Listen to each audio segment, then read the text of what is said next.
The ledger was discovered decades later, hidden beneath the rotting floorboards of a burned-out plantation house in southern Georgia. 12 names, 12 children, ages between 4 and 14, and the date, December 25, 1863, Christmas Day, a day meant for peace, for hope, for light. Yet on this day, Silas Hargrove made a choice that would echo through time, not in legend, but in the cold, unflinching ledger of reality. By dawn on December 26th, something had changed in him. Those who knew him said he was no longer the same man. Some whispered of divine wrath. Others murmured of a darkness far older, far more terrifying than God or man. That night, Silas Hargrove had stepped across a line no one was meant to cross, a line between calculated cruelty and something profoundly human yet monstrous. To understand why he did it, you must first understand the man. Silas was meticulous, a collector of ledgers and secrets alike. Every crop, every debt, every enslaved person under his control was catalogued, assigned a value, assessed as though life itself were currency. His plantation stretched over hundreds of acres, but the land, the fields, and the structures were merely a stage. The real theater of power was the people, the children, the lives he held in his hands. That winter was harsh. The soil had failed him, the cotton a fraction of its usual yield. His debts mounted. Letters of demand arrived from Savannah and Monroe, and his options narrowed like a tightening noose. Then came the letter from Virgil Tate, a slave trader who promised immediate payment in gold for 12 children.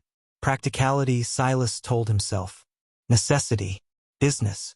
The ledger would balance, the debts would be paid, the spring planting secured.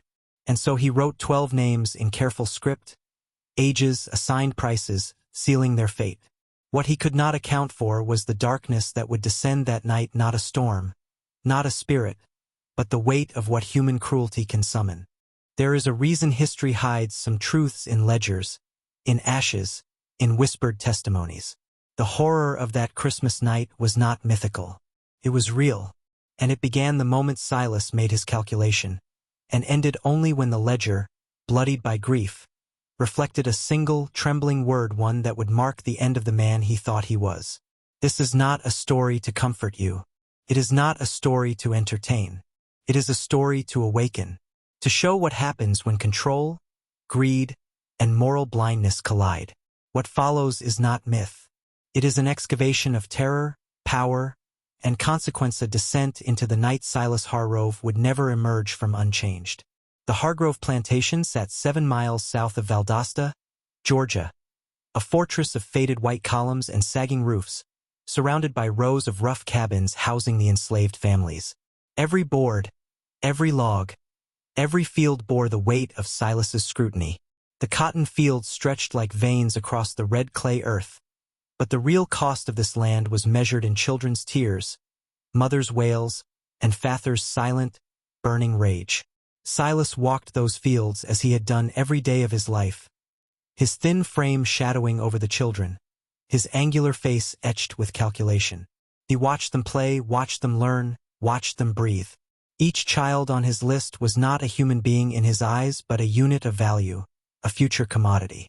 Bess, age 4, clinging to her mother's skirts with wide, dark eyes, healthy, small, and pliable. Marcus, 6, bright and inquisitive, already showing a skill for carpentry. To Silas, their grief was irrelevant. Their futures were profit.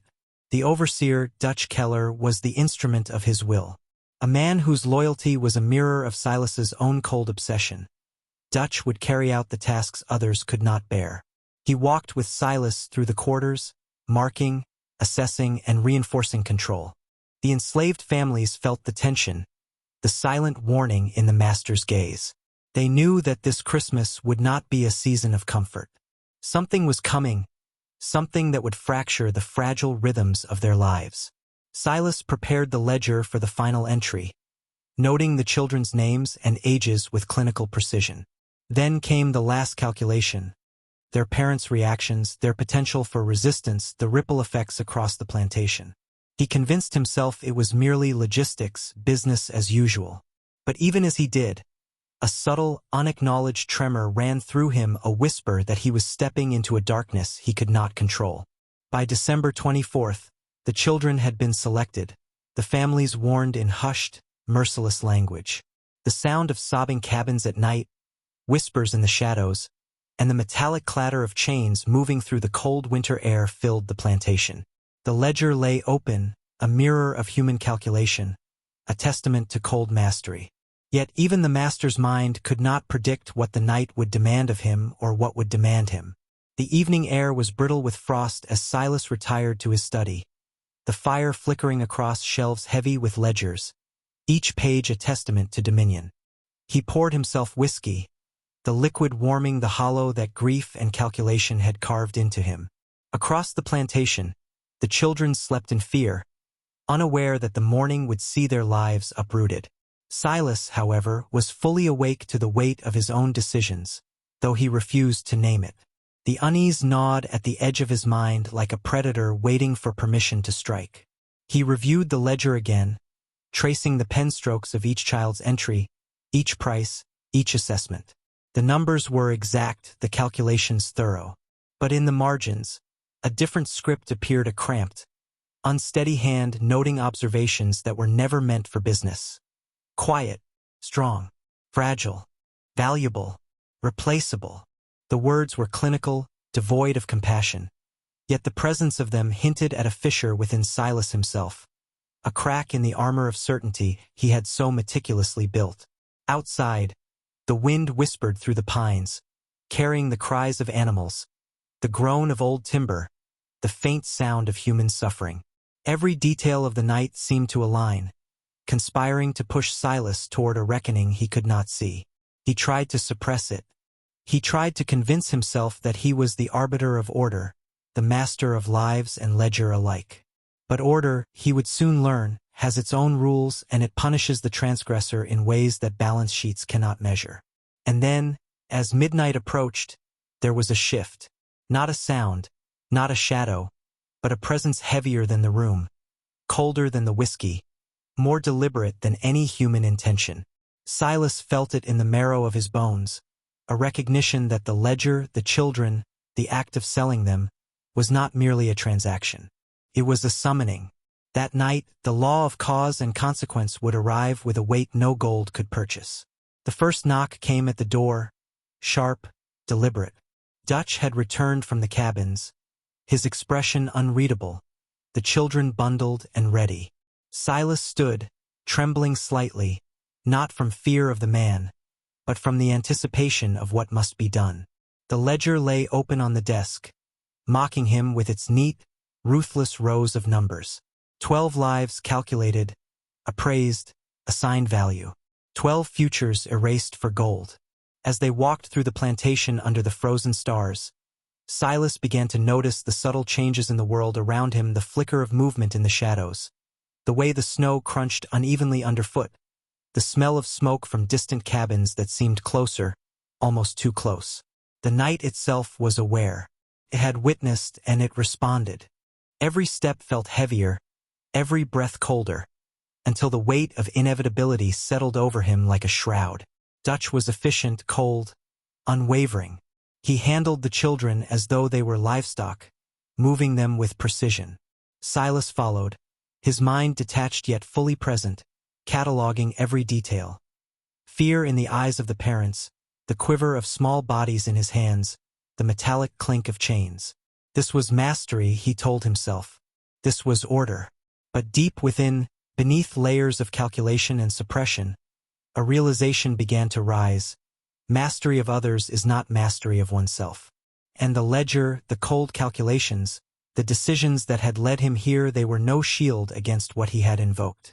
By the time they reached the waiting cart, the children silent and trembling, the first stirrings of terror gripped Silas. Not terror for himself, not yet, but a recognition that the act he was committing was larger than him. Larger than any ledger, any calculation, any notion of control. That Christmas night would mark him forever, not because of law or society, but because some consequences are human and unavoidable. The sale itself was brief, mechanical, transactional. Gold exchanged hands, contract signed, the children removed as if they were commodities rather than human beings. Silas watched, each coin clinking against the ledger of his conscience, and he understood something then that no sum could ever erase.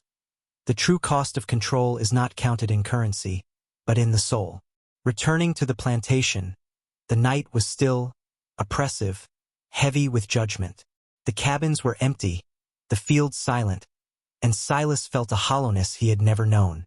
Even Dutch, loyal and unshakable, seemed diminished in the aftermath, as if the very act of complicity had scarred him. Silas stepped into the study, the fire flickering against the shelves, the ledgers staring back at him. For the first time, he saw himself reflected in their pages, not a master, not a man of order, but a collector of human suffering. That night, the ledger took on a new weight.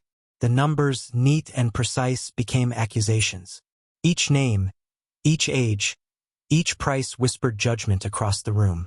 Silas, for the first time, felt the gravity of his own decisions. A whisper of panic, a tremor of guilt, the first true human emotion he had allowed himself in decades of domination. He would never speak of it, never admit it, yet from that night forward, every step, every glance, every choice would be haunted by the ledger, by the children, by the unbroken weight of consequence. The dawn of December 26th rose over the plantation like a silent jury. The snow, thin and crusted, reflected pale light across empty cabins, vacant fields, and the main house, which now felt less like a home and more like a mausoleum.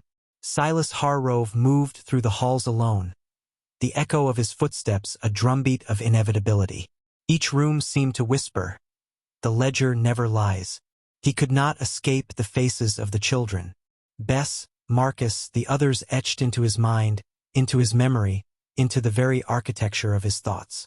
For years, he had believed control over others was the ultimate measure of power. But that morning, he began to understand a terrifying truth.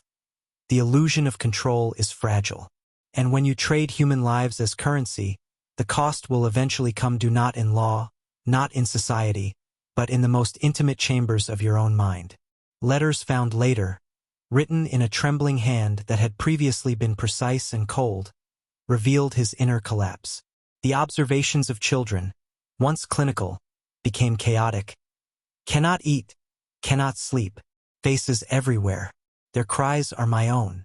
Gold cannot wash it away. The ledger weighs more than all the fields combined. Witnesses noted a change in him that day, subtle at first hesitation in movement, averted eyes, silence where there had been commands. By evening, those who approached him swore he was not Silas Harrove at all, but a shadow of the man who had orchestrated a Christmas sale with unblinking precision. Something fundamental had shifted.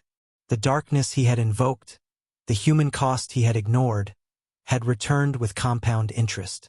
Silas began to see patterns that no one else could, connections that felt like accusation. The ledger's cold arithmetic was no longer sufficient. It had become a prison, each number a chain, each name a key to a guilt that would never be forgiven. Before we continue, I want you to engage with this story in a way that anchors its lesson. Comment the phrase, "The ledger remembers," twice in the comments below. Lock it in. Let it mark your acknowledgement that every action carries consequence, that every choice writes its own ledger, and that awareness is the first weapon against darkness. By nightfall, the plantation was silent except for the wind rattling the sagging windows. Silas wandered the halls of his study, clutching the ledger as if it were both shield and executioner. Outside, the snow covered footprints, erasing evidence, hiding the passage of the children, leaving only the echo of their absence. The human mind, Silas realized, cannot endure the full weight of its own cruelty without fracture. And he was fracturing. Neighbors reported strange behavior in the following days. Muttering in the night, candlelight flickering in windows where no fire should burn, shadows moving against walls with no occupant. Those who knew him avoided the house, felt the oppressive air that had settled like a second skin. Some swore the man they had known had vanished entirely, replaced by someone hollowed, haunted, and irrevocably changed. Silas was alive, yet dead in every sense that mattered. And here is the deeper truth, the one history rarely records. This was not divine punishment. This was the natural consequence of intimate cruelty. Silas's mind had absorbed the suffering he inflicted, mirrored it in ways that no one else could see. The ledger, once an instrument of power, became a reflection of his own conscience, a conscience that had been dormant but never absent. The lesson of that night is clear. The human psyche will not bend infinitely without breaking, and those who trade in the lives of innocence will one day face the weight of that currency within themselves. In the weeks and months that followed, Silas Harrove disappeared from public life. He no longer managed the fields, issued orders, or walked among the people he once ruled with certainty. The ledger was closed but never forgotten. Its pages bore silent witness to a master undone by the very power he had wielded with such precision. The children's futures, stolen and dispersed, left ripples across generations. But Silas's collapse was immediate and total, a cautionary tale written in human flesh. History records the sale, the ledger, and the gold. But it rarely speaks of the invisible ledger, the one that writes itself in the mind, in the eyes, in the heartbeat of the one who thought himself untouchable. That ledger, unlike the one stored beneath floorboards, cannot be burned, cannot be hidden, and it cannot forgive. Silas Harrove lived after that Christmas night, but the man who awoke on December 26th was forever marked, forever haunted by the knowledge that power without conscience is a curse that feeds on itself. And now, as you reflect on this story, understand what it asks of you.